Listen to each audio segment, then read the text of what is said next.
ভিডিওটি শুরু করার আগে আপনাদের কাছে আমার একটি ছোট্ট অনুরোধ। আপনারা যদি এই চ্যানেলে প্রথমবার এসে থাকেন তাহলে চ্যানেলটিকে সাবস্ক্রাইব করে পাশের বেল আইকনটি ক্লিক করতে ভুলবেন না। আমাদের শাস্ত্রে এমন ব্যক্তিদের সম্বন্ধে খুবই রহস্যময় তথ্য দেওয়া আছে যা প্রত্যেকটি ব্যক্তির অবশ্যই জেনে নেওয়া প্রয়োজন। কেননা ভোর 3টে থেকে 5টার মধ্যে ঘুম ভাঙা কোনো স্বাভাবিক ব্যাপার নয়। এটি এক প্রকার ঈশ্বরের সংকেত মনে করা হয়। যদি এটিকে আপনি আপনার একটি অভ্যাস বলে মনে করেন তাহলে আপনি ভুল ভাবছেন। এটি আপনার কোনো অভ্যাস নয়, বরং এটির পিছনে অনেক বড় একটি রহস্য লুকিয়ে রয়েছে। বৈজ্ঞানিক দৃষ্টিভঙ্গি দিয়ে দেখলে ভোর 3টে থেকে 5টার মধ্যে ঘুম ভাঙার অনেক উপকারিতা রয়েছে। আপনার অজান্তে এমন কিছু ঘটনা আপনার সঙ্গে ঘটছে যা আপনি কল্পনাও করতে পারবেন না। বন্ধুরা, আপনারা হয়তো আপনাদের জীবনে ঘটে চলা এই পরিবর্তনের দিকে নজর দিচ্ছেন না, কিন্তু আপনার আত্মা ও আপনার অন্তর্মন জানে আপনার সঙ্গে কিছু অবাক করা ঘটনা ঘটছে যা আপনার এগিয়ে চলা ভবিষ্যতের সংকেত আপনাকে দিচ্ছে। বন্ধুরা, কিছু মানুষ তো এমনও আছে যারা চাইলেও ভোরে উঠতে পারে না। সে অ্যালার্মের সাহায্য নিক বা কোনো ব্যক্তির সাহায্য, তারা কিছুতেই ভোরে ঘুম থেকে উঠতে পারে না। কিন্তু কিছু লোক এমনও আছে যাদের জাগানো কারোর প্রয়োজন হয় না। তাদের ঘুম কারোর সাহায্য ছাড়া নিজে থেকেই ভেঙে যায়। শাস্ত্র মতে এরকম হওয়াটা ঈশ্বরের সংকেত বলে মনে করা হয়। তবে এমন সংকেত কিছু মানুষকেই ভগবান দিয়ে থাকে, এবং এই সংকেতগুলো পাওয়ার পিছনে কি কারণ রয়েছে চলুন আজকে এই ভিডিওর মাধ্যমে জেনে নেব। বন্ধুরা, ভোর 3টে থেকে 5টার মধ্যের সময় খুবই গুরুত্বপূর্ণ হয়। এই সময়কে শাস্ত্রে ব্রহ্ম মুহূর্ত বলা হয়েছে।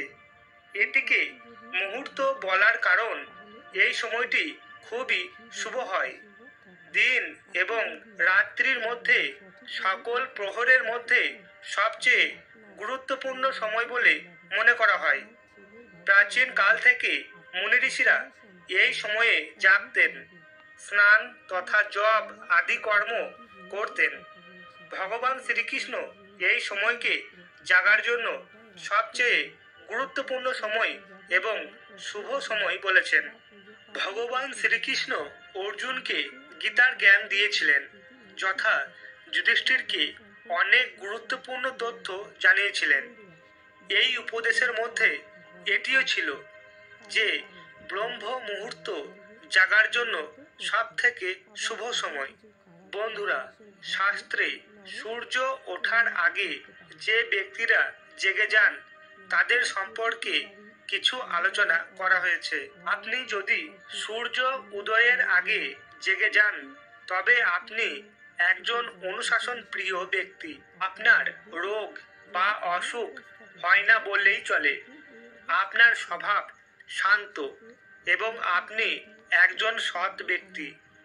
আপনি সমস্ত কাজ পূর্ণ নিষ্ঠার সঙ্গে করতে ভালোবাসেন। আপনি ছল কপট থেকে দূরে থাকতে ভালোবাসেন এবং এই সকল ব্যক্তিদের আপনি একেবারেই পছন্দ করেন না। আপনি অধিক বুদ্ধিমান, পরোপকারী ব্যক্তি, এই জন্য লোকে আপনাকে সম্মান করে। আপনি জেনে বুঝে কারোর মনে আঘাত দেন না। আপনি কারোর কোনো খারাপ চান না। আপনি প্রতিটি কাজ নিয়ম মতো সম্পন্ন করেন। কঠিন সময়ে আপনি নিজের লোকের সঙ্গ ছাড়েন না। আপনি আপনার পিতামাতাকে সম্মান করেন এবং আপনার জীবন সঙ্গিনী চরিত্রবান। যদি আপনার সঙ্গে এই সকল ঘটনাগুলি ঘটে তার কারণ হলো আপনার ঘুম ব্রহ্ম মুহূর্তে ভেঙে যায়। আপনার এই স্বভাবের কারণ হলো আপনার ওপর অলৌকিক শক্তির প্রভাব রয়েছে। মনে করা হয় সূর্য উদয়ের পূর্বে যে ব্যক্তি নিজের কাজকর্ম শুরু করে তার কাজে সফল হওয়ার সম্ভাবনা দ্বিগুণ বেড়ে যায়। যে মহিলা সূর্য উদয়ের পূর্বে উঠানে ঝাড়ু দেয় এবং উঠান পরিষ্কার করে সেই গৃহে মা লক্ষ্মী সর্বদা বিরাজ করে। সেই ঘরে কখনো দুঃখ প্রবেশ করতে পারে না এবং সুখ চিরস্থায়ীভাবে বিরাজ করে। সূর্য উদয়ের পূর্বে জেগে যাওয়া ব্যক্তি সূর্যদেবের বিশেষ কৃপা প্রাপ্ত করে। সূর্যদেবের প্রথম কিরণ যে ব্যক্তির ওপর পড়ে তার ভাগ্যের উদয় ঘটে।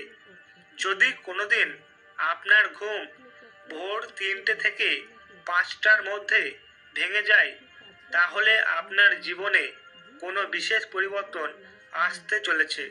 ব্রহ্মাণ্ডের অলৌকিক শক্তিরা আপনাকে সংকেত দিচ্ছে যে এবার আপনার খারাপ সময় সমাপ্ত হয়ে ভালো সময় আসতে চলেছে।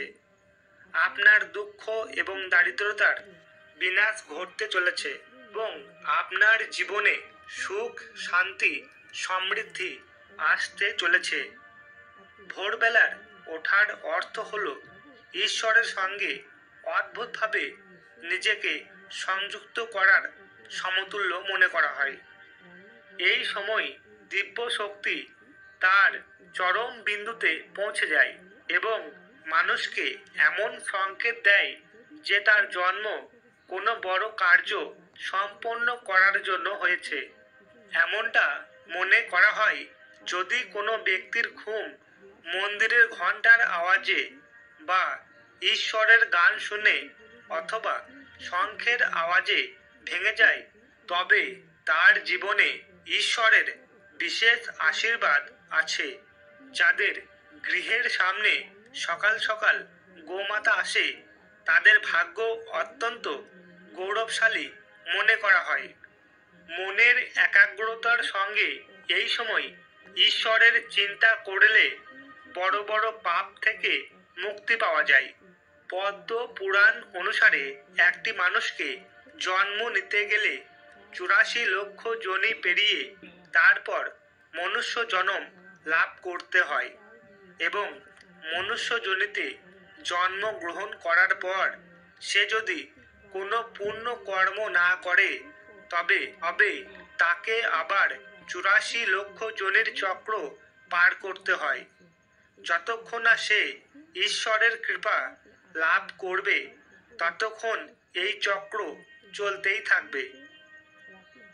এই মানুষ জন্মের অর্থ হলো নিজের কর্মের দ্বারা মোক্ষ প্রাপ্তি করা, কিন্তু মানুষ এই সংসারের ভৌতিক সুখ প্রাপ্ত করার জন্য এত ব্যস্ত হয়ে যায় যে তার ঈশ্বরের প্রতি কর্তব্য দায়িত্ব ভুলে যায়।